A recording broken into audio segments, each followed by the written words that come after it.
Hello, my name is Alyssa Ojeda, and I am the Marketing and Public Relations Manager for Grand Canyon Conservancy. And we are the official nonprofit partner to Grand Canyon National Park.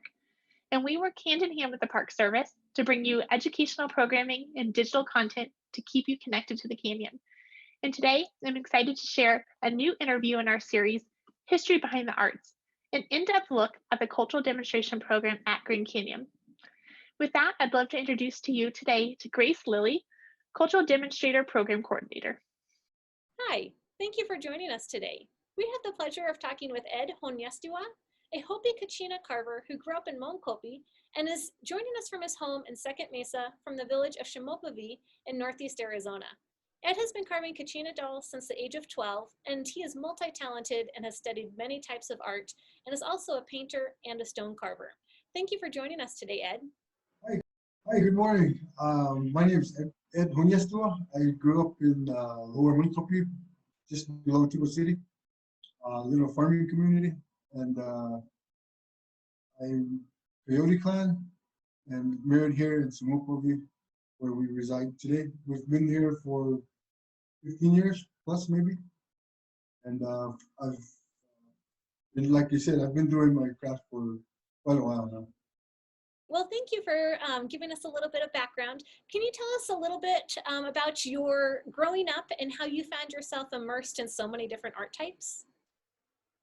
Well, I grew up in Moenkopi, Lower Moenkopi, which is a little south of Tuba City, little farming community, and grew up with my dad. Me and my brothers spent a lot of time with him in the fields, helping in the cornfields and whatever we were growing. So in the off time, in the afternoons, we would all sit together and have tea, coffee, whatever, and he taught us how to carve the traditional Hopi dolls, which are centuries old. And that's where the whole thing started. It wasn't so much for marketing or anything. It was just to learn it on my own. And he was there to provide, the knowledge, the skills, and the techniques of how to start.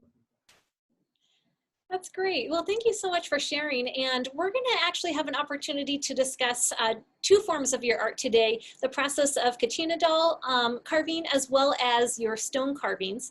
And since you've been carving Kachina since you were 12, why don't we start with that craft?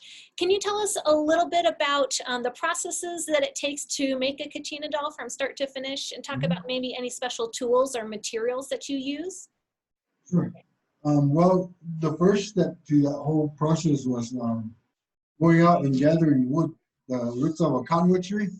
Here's a piece of that. It's just what it looks like when it's just a raw piece. And then we go in and just a regular big, like a butcher knife. We split it down the middle for the traditional dolls, which I have one that's about just started ready to paint. This is just the shape of the wood. That split, and then it's just real simple like that. And then use kaolin for the white stuff that's on there. It's this stuff it's clay. It's just clay that we go out there and dig up out in the local area and mix it with water. Mix your own base paint, and that's what this is. This is what it looks like when it's dry. And after that, I mix my acrylic paints with that kaolin to come up with this color. This is a finished piece. That flat doll. This is a squirrel, and just real basic, real simple dolls. That's the original dolls that we started out with. Then gradually got into the full figure dolls. This is the halfway finished full figure doll that I started, and I try to go with the shape of the wood, how it's shaped, and then try to work something into it. There's no sketching, no pre-sketching, no nothing. I just dive right in there and start carving with the shape of the wood. And this particular one is Navajo grandfather. It's in the Hopi version. That's what this one will be when I'm done with it. But this is halfway finished, and then have one that's finished. This one here, this is done. This one is a snow maiden. And I'm trying different things as I'm going along with it. So this one, it has a mounted on a walnut base. It's a piece of walnut that I stained and put on there.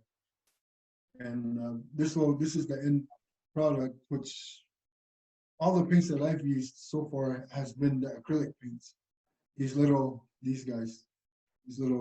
bottles that I mix sometimes with the kaolin to give it that natural look. And some of them I don't. Some of it's just straight acrylic. And it's a little bit brighter, but it's the same. Wonderful. So as you're working with those dolls, there's probably a little bit of detail and a lot of time that you need to do to make those dolls look pristine and so smooth. So what are some of the processes besides carving that you need to go through before you paint? I have some of my tools here that I use. It's just a regular Boy Scout whittling knife, and then some gouges like this with the little thing at the end. And then the X-Acto blades is what I use to carve in for detailing. Then after I'm done carving, then it's the sanding process starts. Just probably from anywhere from 60 grit to 320 grit is the 400 sometimes. I finish it to get a real smooth finish like this. And then so when I do that, after I'm done, then I stain it. This one is stained. Then I make my little cuts with this X-Acto knife, the lines here. And when I paint it kind of, I mix the water, the paint kind of watery. So when I touch it on there, it spreads. And then where it's cut, it'll stop where the cut is. And that's how I get these straight little lines on the face and then the whole piece of wood. That's great. Thank you so much for sharing it, because that's, a very detailed process and a lot of hard work, I'm sure. And they turned out amazing. I love the snow maiden. That's so beautiful. Do you mind sharing just a little bit about the meaning of Kachina dolls to the Hopi people and how they're still used today? Well, originally, they were teaching tools. They were used for teaching the kids what spirit it represents, or what it is. And they represent all kinds of like animals, clouds, plants, animals, the sun, stars, the galaxy and stuff. It represents all kinds of whatever's alive. That's what it represents. And so that was a teaching tool for the kids as we were growing up. That's what we were taught. And so there's a variety, there's a whole variety of different things that they represent. That's great. Well, thank you very much for sharing that, and that it's been, part of your tradition for hundreds of years. We all need to teach our community, and what a beautiful way to do it. So I'm glad that you can still be a part of that today. Why don't we talk a little bit about your stone carving? Can you walk us through the process and the types of materials that you'll use and any special tools to create your stonework? So from the wood, when I left home after high school, I went to art school, the Institute of American Indian Arts in Santa Fe. When I got there, I started with carving wood there. And then was exposed to all the different forms of art there, from stone to wood to painting, drawing, pottery, jewelry, whatever it was, all the mediums that they teach there. So I was exposed to all of that, and I went into the stone sculpture studio, and I saw these huge, humongous pieces of stone. And I'm asking myself, anything is possible. So, I'm going to one day try this and see what I can come up with. I didn't have any plan as far as, specifically carving a doll in stone or anything, but it was just like, what can I do with it? So I started, getting into that. I took the class, and then the first piece that all the students that took the class, the first piece that we was required to not use any power tools, just the hand tools, like these, like hammer, chisels, files like this. And then so the very first piece that I did, that was all hand carved, no machinery. Then after that, then I saw what was possible with it as far as the different types of stone, like the marble, alabaster, soapstone, limestone, what they had on hand, because they all have different hardnesses to it. The texture of it is all different. So I started carving stone that was raw stone, we call it, which is this. This is just a piece of rock. This is alabaster from Utah. I cut one side of it to slice this part off, but this is the raw stone here. And then and you go into this part of it. This is a half finished alabaster stone. This is I think the same color as that one I have, but when you put water on there, you can see the natural color of the stone. That's what comes out. So from that stone to here, this is like halfway done. I'm carving on that to this stage, and then it goes to the then I get into here's a finished piece. This is the same stone, alabaster also, and it's of an eagle on both sides, 2 eagles. This is the natural color of the stone. So after this process, after the halfway, when I'm done with this part of it, then that's when I go into the detailing part of it, the start of it, which is, these are Riffler files from Italy. I only use the Italian stuff. This is the best you can get. So they're expensive, but they have different shapes like this here. Yeah, and then they have these ones here. And so I start filing into it in the same process with, I get so far with it and then they start sanding. I usually start at 40 grit sanding, then up to 60, and then all the way up to, sometimes up to 1600 grit, which gets this pretty smooth. So this is pretty slick. This is pretty smooth. And then when I get to that point where I know it's, when I know it's ready to color, I use stone enhancer. They use it for stone finish on floors, the color enhancer for natural stone, and that's what I put on there. So after that, then the next step is what we call frosting, this white part. That's just basically a chisel, a pointed chisel or something like this, pointed, and I just tap at it, make these little individual dents in it, and it chips away the natural color of it, and it turns white. So that's the whole. It's pretty tedious to that part of it, but that part of it is it's you have to be really careful, because you just barely touch this color, the finished piece, it'll chip, it'll turn white in areas where you don't want it to be textured. It's called texturing.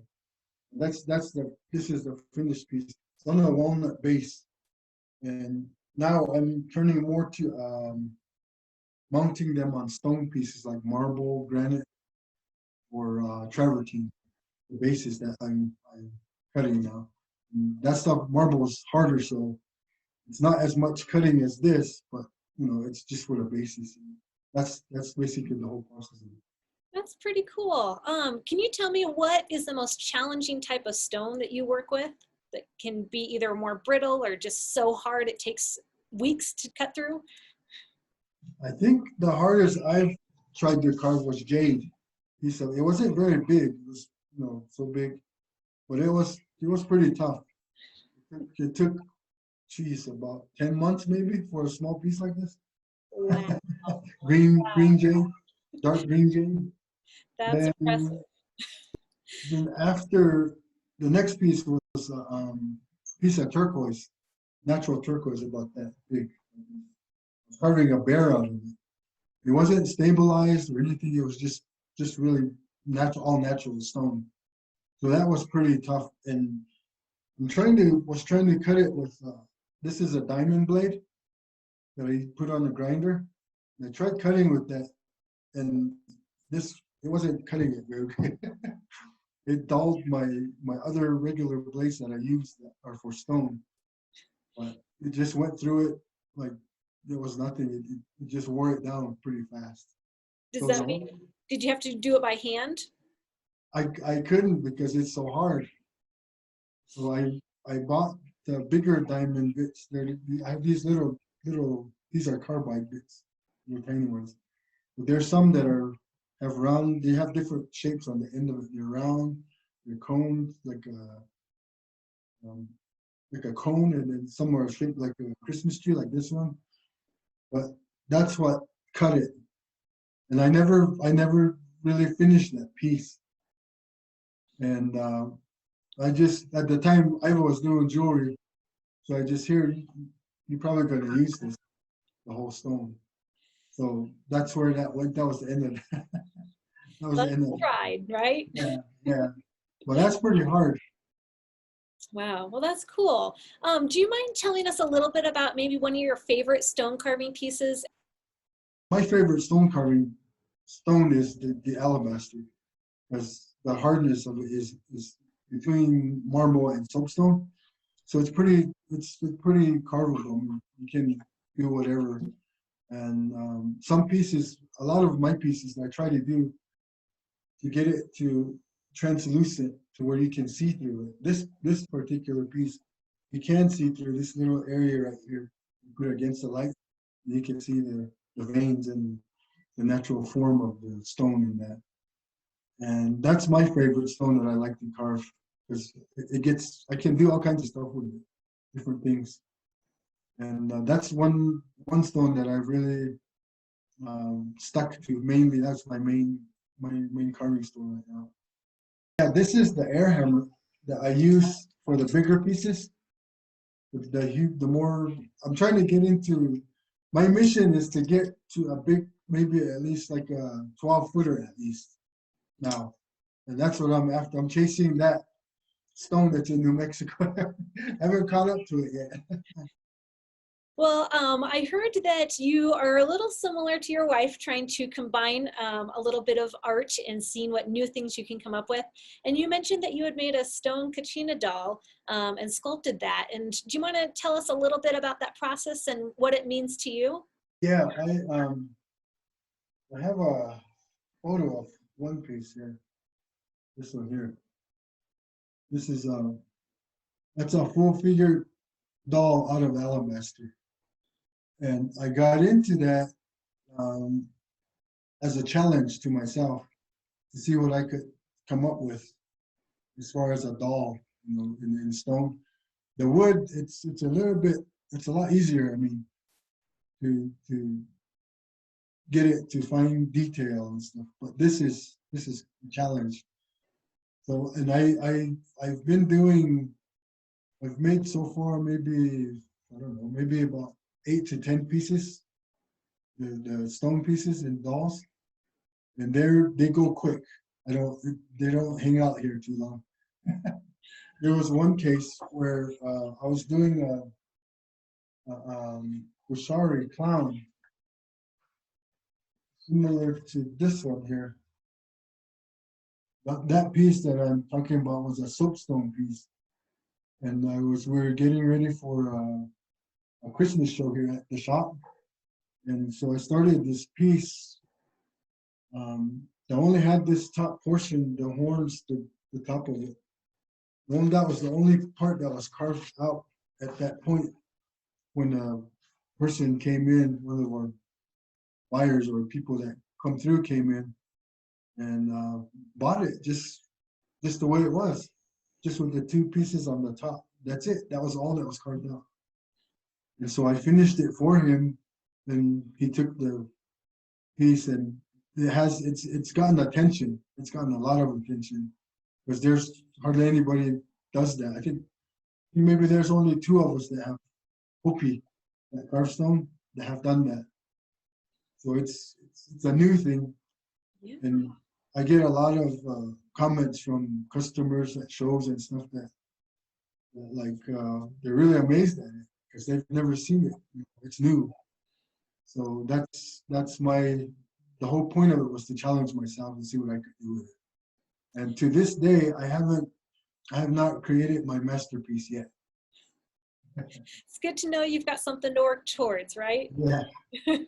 Well, wonderful. Well, thank you for sharing your two amazing forms of art. I wanted to talk just a little bit about Grand Canyon and what it means to the Hopi people and even personally to you. Well, for me, I get my creative energy from there. Before, it's been a while now, but I used to go there, not to the main part of the canyon where other people are, but just, you know, kind of outside of it, where I'm alone by myself. And I'd write. I wrote poems, I wrote whatever I was thinking, and trying to draw that energy from that canyon for my hands to create, and for in here to spiritual rejuvenation, I guess you could call it. That was my whole point of going there and getting this energy from there. And then I come home and I just give it a period of maybe 2 to 3 weeks. I wouldn't do any art. I just draw on that. And then when I did start, it was just like boom. I mean, it would just take off. And I just keep going. And sometimes to a point where you just burn yourself out. And then I do it all over again. You know, that's what I get from there. And to me, it's a holy place. It's the most sacred place to me on earth, because, you know, there's a lot of things in there, inside the canyon that's going on that a lot of people don't know about. So that's my take on that. Thank you so much for sharing it. So as we're talking a little bit about Hopi traditions and culture, is there anything that you would like to share with the audience that you hope people understand or know about Hopi culture? Well, I think the whole concept, the whole idea of it is that it's a whole prayer for life, for everything, everybody, everywhere. There's nobody's excluded, nothing's excluded from it. And in Hopi, the Hopi word for that is katsi, which is life. Basically, that's what it is, and that's what we're practicing. And we're praying and, you know, doing these ceremonies for whatever's alive out there. It's not just for us here; it's for everybody. You know, I don't think a lot of people realize that you care about the whole world and all the people, and it's not just your culture and your bubble that you live in. It's the whole world and all the people in it that is important to Hopi people, which I think is amazing. Would you like to share a pivotal moment from your time as an artist, a moment that you'll always look back on? It changed the whole outlook on art for me after I was hired as an intern at one of the sculpture studios in Santa Fe, and that's where those big pieces were at. And that opened my eyes to a lot more than what I was doing at the time. So now my like I said, I haven't done my masterpiece, and that's what I'm after, to get to that point where once I get it accomplished, once I get it done and it's finished, and, you know, I know that I've gotten to that point where anything else is beyond, you know, that's whatever comes up, I think I can do that after. I know that once I complete that big piece, then, you know, anything else is possible.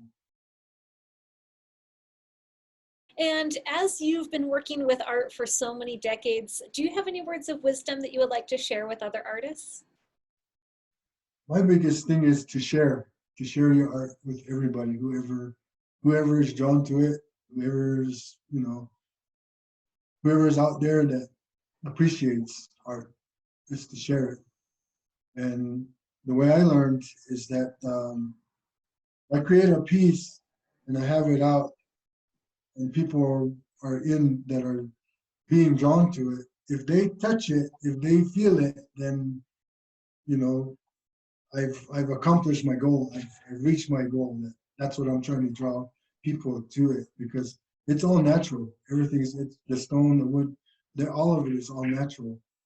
And that's what it's not just only me, it's this piece here that's pulling them in also. But through that, I'm expressing myself in ways that some people probably won't ever understand. But that's my thing is to share our talents with those people that don't have those talents.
Thank you, Ed. I think people just admire your work, and that connection that they can make between your piece and your spirit, I think is a part of your work. So thank you so much for sharing that.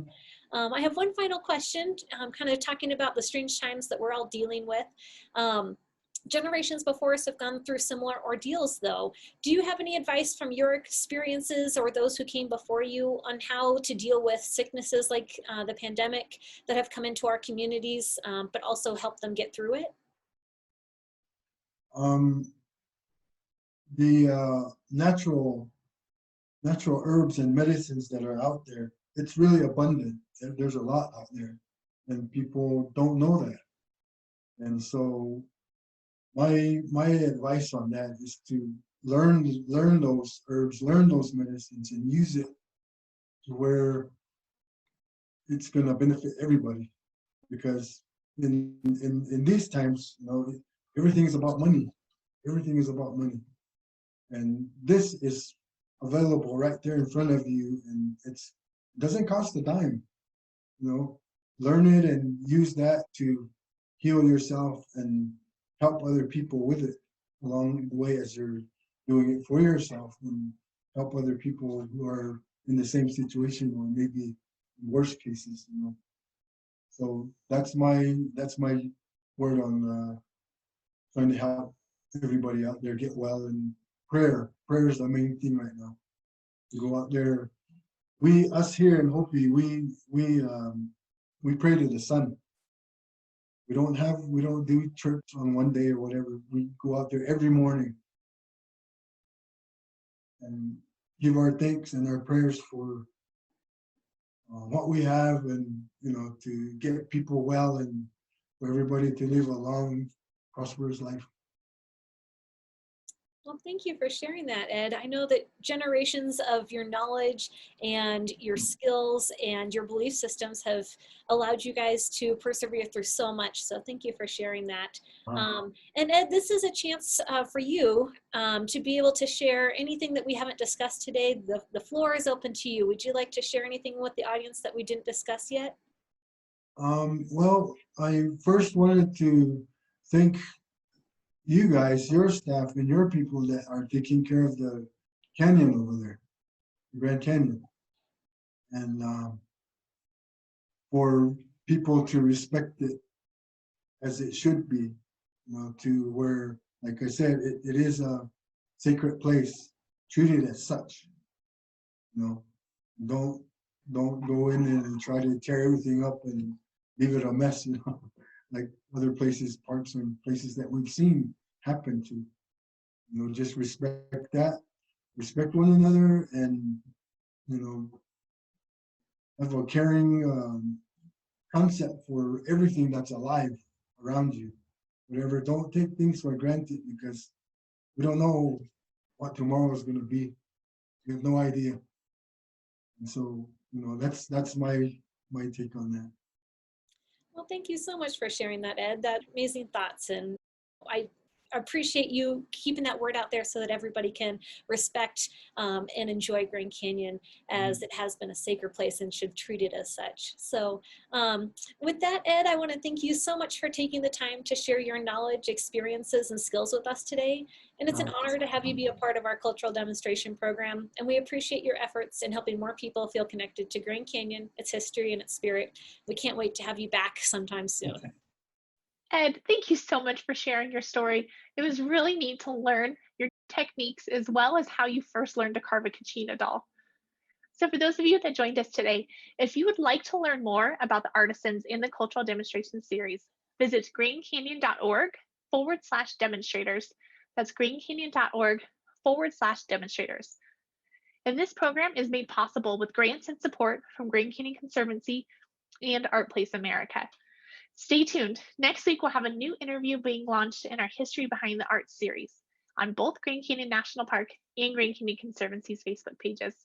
Until then, we hope you have a great day, and we'll see you next time.